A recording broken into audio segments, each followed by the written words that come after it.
Ellen is back, continuing talking about her journey from an executive stress to personal growth.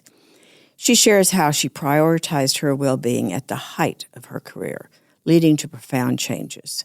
And this isn't easy. You work very hard to become a success in whatever job you have and whatever your career is, but one day you find out that it's a very lonely place to be.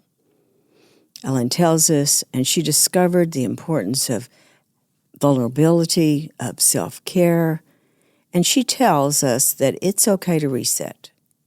Whether it's resetting your career, resetting the project, resetting your marriage, your relationship with your kids, whatever it is, it's okay to reset and plug it back in. When you subscribe to our show, you help us grow. Someone you know may need to hear this story, so please share with your family and friends. And consider supporting our mission. Your donation can help save the life of an uninsured woman. Let's talk about your breast. A different kind of podcast presented to you by The Rose, a breast center of excellence and a Texas treasure. You're going to hear frank discussions about tough topics, and you're going to learn why knowing about your breast could save your life. So we've been with Ellen Chen for a little bit here, and she's been talking about a life-changing decision that she made really at the peak of her career. Now, I'm so fascinated with her story because this is a hard thing for women to do.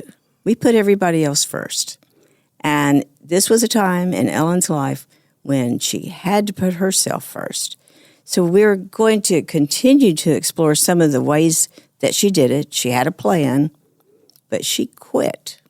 She quit work. I just stand in amazement at anyone at that level, at an executive level, could have said, okay, I'm done. I'm taking care of myself. You know, Dorothy, when something, it's like a Mack truck has to hit you. It wasn't just kind of personal, deaths in family that happened. I found myself every day crying at work. Ooh. Either I was frustrated with the situation, not feeling like I was delivering, not feeling like I was meeting expectations, not feeling like I was being the best leader I could be. And oftentimes as an executive, it's a very lonely place to be. Very lonely, yes. And in my past careers, because I've had a lot of really stressful jobs, but I've always had my peers that I trusted, that I could go into their office, shut the door, and yell or cry or vent. And I was in a place where I didn't have that. And I felt very, very alone. And that's pretty common, I think. Very common. Senior executives. But I just knew that this didn't feel right. I shouldn't be crying every day. And I could just feel my soul being eaten away. Ugh. And again, it was just that my dad was always in the background. So for our listeners, we want to remind them that here you are working very, very hard, going up that ladder. Dad's always been your cheerleader, your go-to person. Then Dad dies. And I'm always touched by you really didn't have a chance to say goodbye. Yeah. And then you start to recognize that all along he's been kind of moving you to think about what you were doing. He would have never said this, but I was, in my mind, I was doing all those things for him. Yeah, I wanted to make him proud of my achievements. So when he wasn't there anymore, it was kind of like, well, what am I doing this for? Right. I'm miserable. I can't call him anymore and tell him. My best friend passed 2.5 months after he passed. She was young, just turned 50, 3 kids. Oldest was about to start her senior year. And she had been battling ovarian cancer for over 7 years. They gave her 3 years, and that girl beat it for 7 years. The last 2 years with the chemo had eaten up so much of her physically. It was painful for her to even sit up. And so when I would see her, I know she was mustering all her energy. And I would see her in between her treatments. So I only got to see her like in person maybe once a quarter. So to see what she struggled through, just to try to make it as long as possible for her family. And I just remember the last time that we met, I wanted to assure her, because we knew what the outcome was going to be. I wanted to try to assure her that we would always be there for her husband and her kids. So she had passed in August, and her oldest was starting. And it was the crying every day at work and not feeling like I could talk to anybody. It was nobody to tell about my accomplishments. Dad wasn't there. It was my best friend passing at such a young age. So really that limit of how long your life was going to be, and it was. I realized after I took the time off, and even before I took it, I knew I couldn't do this on my own. I needed help. And so I had started counseling a couple of months before I left. I'm so glad you shared that, because there's still a stigma that goes along with, oh, you needed a therapist. Well, yeah, we all need a therapist from time to time, if not all the time. All the time, and especially in the Asian community. Big stigma. Oh. And so I'm Chinese. I am first generation. In the Asian community, you keep your emotions hidden because you don't want to show that. You don't need help from others. So anything bad, you don't want other people to know about it because it's all about saving face, right? So that's just the culture. And so in the Asian community, it is not, less my generation, definitely my parents' generation, nobody goes to counseling. Like, that is just crazy talk. But I knew I couldn't do this on my own. And so I realized in starting that process, and even during my creating silence phase, I was learning things about myself. And so what I was learning was I hadn't always taking care of my personal wellness. For me, I covered that up through busy work, and my career was going well. My husband, he can take care of the kids. That's my mentality, right? I had a stay-home husband. So he can take care of the kids, so I won't worry about that, which is partially why I am rebuilding my relationship with my children. And I'll keep myself busy doing stuff so I don't have to take care of myself. And even during therapy, I remember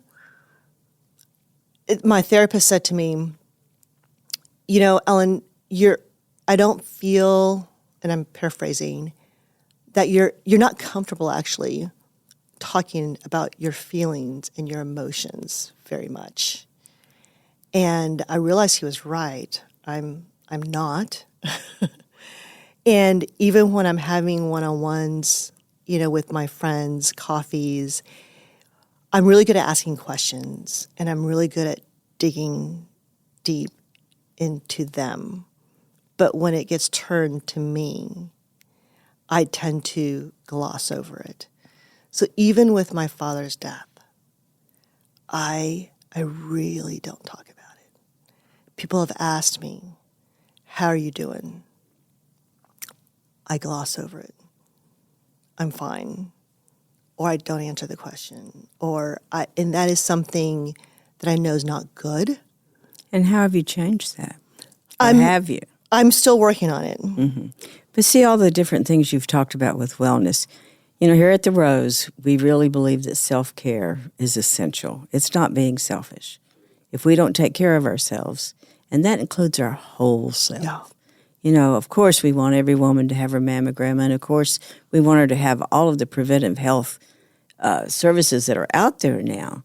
But mental health is important too, and being able to say you need help. You know, you learn that as an executive at some point, but it's still taking its time to learn it as a person. I think what I learned as a female executive in a very male-dominated world is you do not show your feelings. Oh, yeah. That is a sign of weakness. You're with a bunch of guys.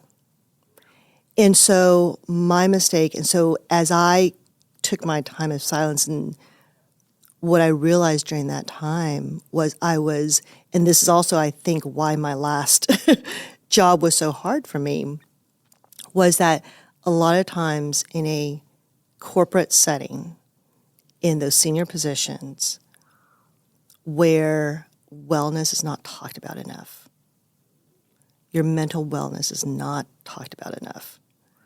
I think it's an opportunity for companies, but it's not there yet. No. But is that something that you're doing now with all of your consulting with companies? I think I'm definitely recognizing that is a big miss of companies. Because you didn't have that support. I didn't have that support. And you didn't ask for it, really. I didn't. And didn't know you needed it at that level. So, you know, all of these things are very similar to what women go through. And even when you're dealing with a health issue like breast cancer, you know, you're still trying to take care of everybody else. Yeah. Still trying to put that face on. Yeah. Still, I'm going to be fine. This had to be a very scary time for you. Very scary. Probably every day. I'm scared about it because I think, you know, just like tackling even how to grieve, like I viewed it as a project, right? This is what I will do. But even through that, there are things that are like your wellness, your mental well-being is not a project. You can't do these 20 things and it will automatically fix things. Sometimes it's just being quiet and just being okay going into your grief. And sometimes just being. Just being there. And because I think whenever I start grieving, you know, when I was working, I had that to distract me. Oh, yeah. And now work is a great addictive distractor. Yes, believe me. It is. And I think what happens then is for me, then I wasn't taking care of myself because work was my out. Right. To prevent me from taking care of myself.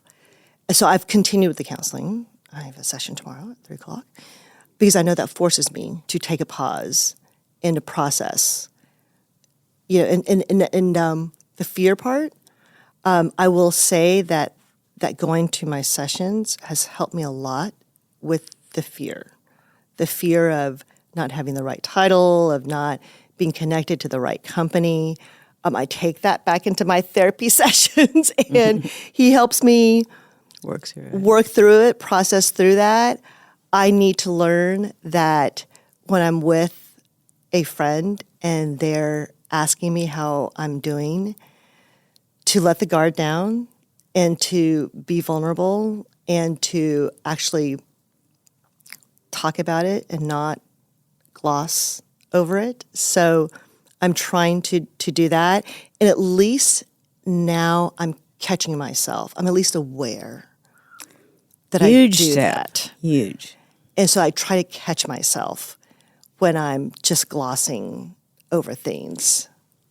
You know, Ellen, what you're doing is you're finding you. And I think for our listeners, it's just so important to remember it was a process. Still didn't is. happen overnight. You had a plan that sometimes worked, but you had a plan. You made a decision. I don't hear that you regret I don't. looking back or any of that. So, again, it's back to taking care of ourselves and recognizing. I'm so amazed at how much closer you are with your family, your children. That was probably more important to them than anything else you ever did.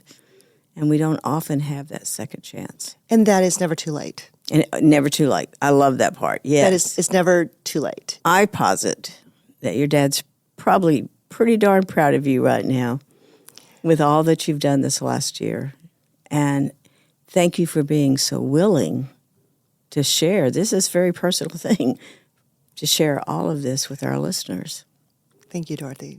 So it's a privilege to be here. Let's leave with one of your infamous quotes or one of your things to hold on to when you're feeling low. Well, I love this quote. I came across this quote during my period of silence, and it's just so simple, but it just really resonated with me, and so I do keep this handy. And the quote is by the author Anne Lamott, and she said, "Almost everything will work again if you unplug it, including yourself." Whoa. Almost everything will work again. If you just unplug it. Unplug it. Including yourself. And sometimes we just need to take ourselves out of that situation, out of whatever. It's okay to reset, whether it's resetting your career, resetting the project, resetting your marriage, your relationship with your kids, whatever that is. It's okay to reset it and plug it back in. Maybe it'll work a different way, but just give yourself that time to unplug. Great advice. Great message. Thank you so much for being with us. Thank you to your team. Oh, great team. Yeah. Thanks. Thank you for joining us today on Let's Talk About Your Breasts. This podcast is produced by Speak Podcasting and brought to you by The Rose. Visit therose.org to learn more about our organization. Subscribe to our podcast, share episodes with friends, and join the conversation on social media using hashtag Let's Talk About Your Breasts. We welcome your feedback and suggestions. Consider supporting The Rose. Your gift can make the difference to a person in need. And remember, self-care is not selfish. It's essential.